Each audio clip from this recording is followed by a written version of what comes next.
There are a lot of ways we thought Medano Pass might give us some trouble, but this wasn't one of them.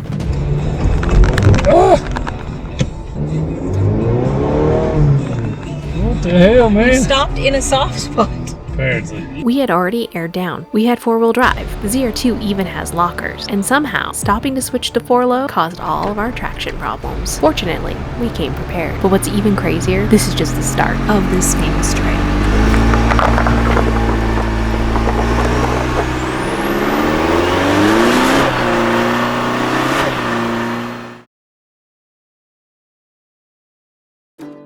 A few hours earlier, our day was going considerably better. We had been exploring the area around Alamosa, Colorado, and we had stopped at the gator farm that isn't too far from Great Sand Dunes National Park. And truth be told, it was probably our favorite place we visited the entire time we were exploring this area. And because we were there during the weekday and we were the first ones, they let us carry out the tortoises as well. He's running, he's kicking me. Total experience, 100% worth going to if you're in the area. Now, after spending half of our day there, we decided that we were going to cap it off with some off-roading, since Everett and Dane have never been to the Great Sand Dunes. And in case you didn't know, the Great Sand Dunes National Park is home to the tallest sand dune in North America, and it's so unique because of the Colorado Rocky Mountains that stand behind it. Since it was super hot, we didn't want to climb all the way to the tallest dune, but we thought that maybe going over the pass would be right up our alley. We were aware that the stream that this pass was famous for wasn't really flowing into the park, which is sad, but at the same time we understood because it's been so dry. But we weren't going to let that deter us because we wanted to go up and over the pass and then come back to Alamosa. And we've heard that this is one of the best hidden gems in this area of Colorado. After playing in the dunes for a while, we finally headed toward Medano Pass. Yeah. So, where are we? You can kind of see it out the window. Africa Sand Dunes. Yeah, we mailed the ZR2 to Africa. I just mailed the UPS. I am at the Sand Dunes. There you go. National Park. We're airing down because why? Sign said they're down to 20. Yes, because or you will get stuck. So I'm going to 20. And this is no two-wheel drive cars allowed. So I'm going to run it all the way to two-wheel drive the whole time. Baja mode, two-wheel drive.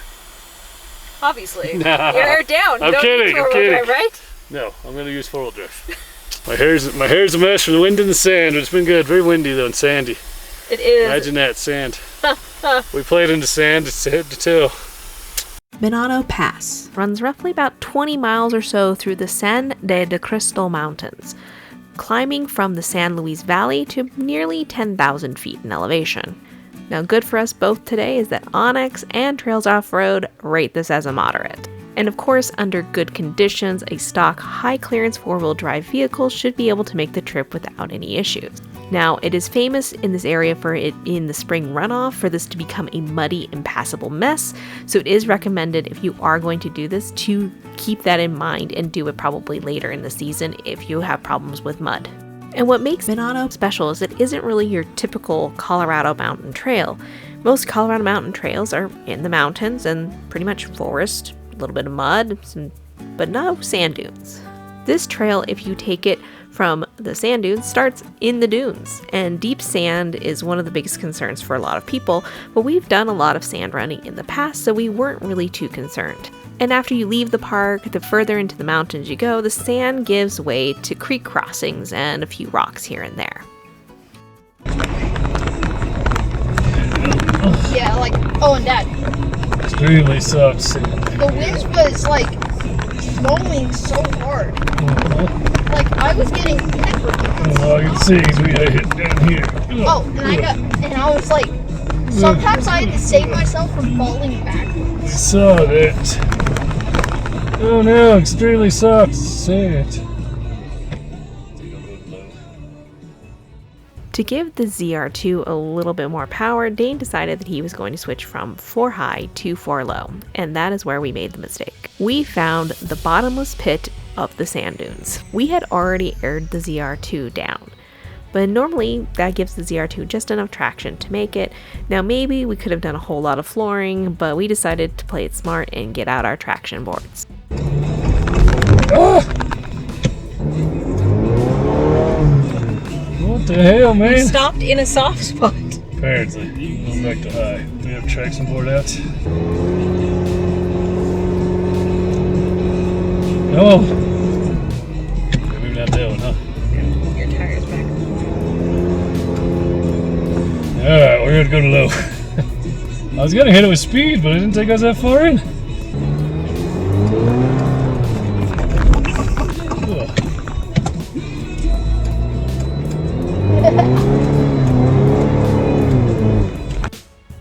Once the boards were positioned, it was time to give it a try.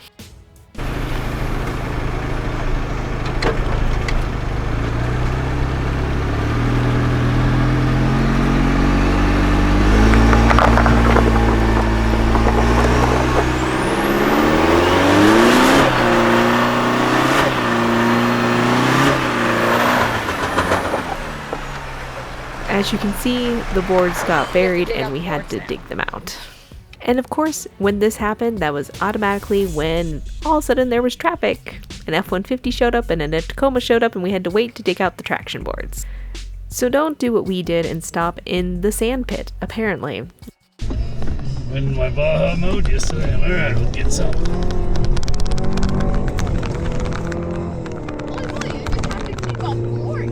Pretty much. Got out of this area where we got stuck in. Didn't get stuck. We had the traction board out. No, that's a lie. I have footage, it's not a lie. I did that on purpose, make her feel good about bringing traction boards. Oh, did you? Oh, could have got out you. a little more hot rodding if I felt like it. Yes. But in case you're wondering, the sand is deep in a couple corners. Yes, just one corner where I randomly was in 4 high and didn't have And it's enough right by the juice. sign that says caution deep sand. Yeah, it's fine. It's like they might have told us or something. Maybe we should Well, I have should paid have just attention. goosed it high. I was like, oh, I'll just back up, put it low, 'cause, you know. It's fine. Yep.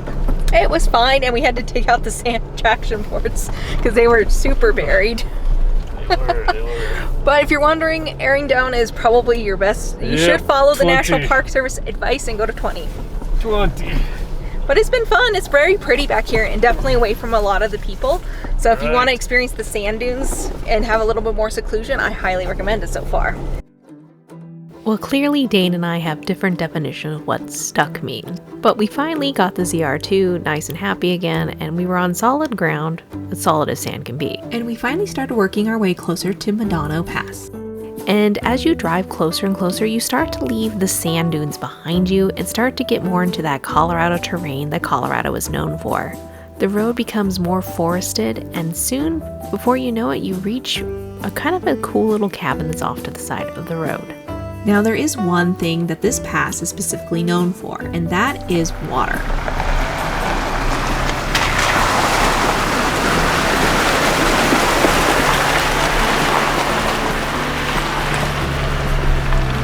The road crosses the creek numerous times as it works towards the top part of the pass.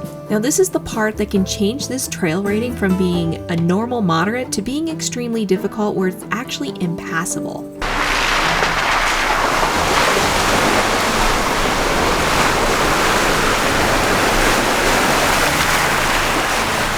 During our trip, the water levels weren't high because Colorado's been in an extreme drought, and if you've seen any news across the American Southwest, you know that this has been pretty bad. So that made none of these water crossings for the ZR2 any trouble.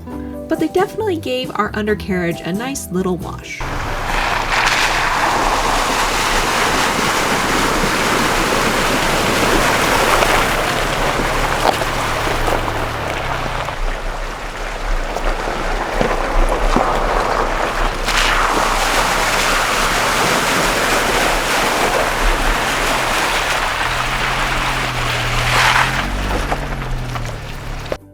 As we climbed higher and higher on this road, it starts to narrow up quite a bit and it has a lot of overgrowth even for us being in a drought. There were a few places where finding another vehicle might have been more interesting, but we actually had a little bit of traffic and of course had trouble with a specific Bronco. Now, trail etiquette would say whoever is going uphill has right of way and whoever's going downhill should find a side, but it really means that whoever has the closest pullout should go to that pullout. Now, our closest pullout that we had marked was probably a mile or two back, so we knew that it wasn't us, and the Bronco started backing up quite a ways here. Now, he decided to just stop backing up at some point, so we pulled over as far over as we possibly could into this tree, and we narrowly escaped hitting each other. I don't think that's gonna be. He's spitting. Yeah. Alright, see if you can get a little bit around me. About all I got. Now come to find out that there was a pull-off a whole other 10 feet that was wide enough for both of us to pass without any problems.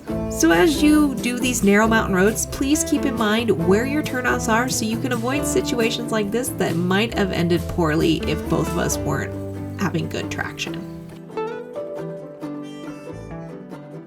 Now somewhere along the way, we went from sandy, kind of mixed forest to a classic Colorado trail. In just a few miles, the enormous sand dunes were gone and the mountain views were glorious. And before you know it, the creek crossings go away and then you finally reach the actual summit of the pass.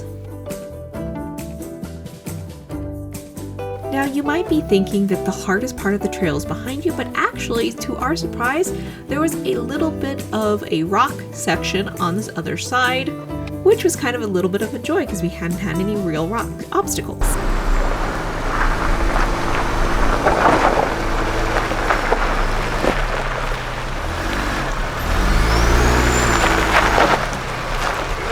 Yeah, you're gonna have some rocky steps coming down this way.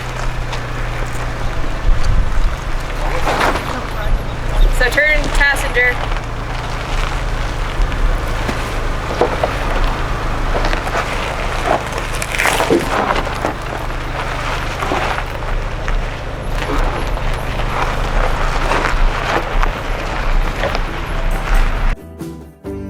Now I wouldn't really call this an obstacle, but it did make the trail a little bit more fun.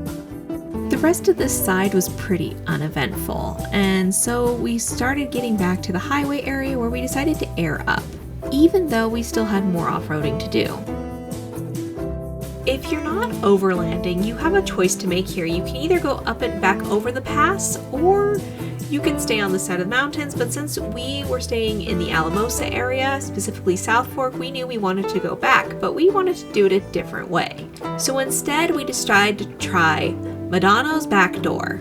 From the east side, Onyx calls it Medano's back door, but Trails Off-Road calls it Pass Creek Pass. Either way, this is just a fun little way to get off the highway and kind of take off some mileage that makes it a little bit faster getting back to that other part of Colorado. The scenery was really nice. It was pretty much mostly a graded dirt road and we had no issues, and it made for a really pleasant drive back to our Airbnb. Overall, we had a very pleasant day, and even with getting a little bit stuck at the beginning of our adventure, we wouldn't trade it for anything.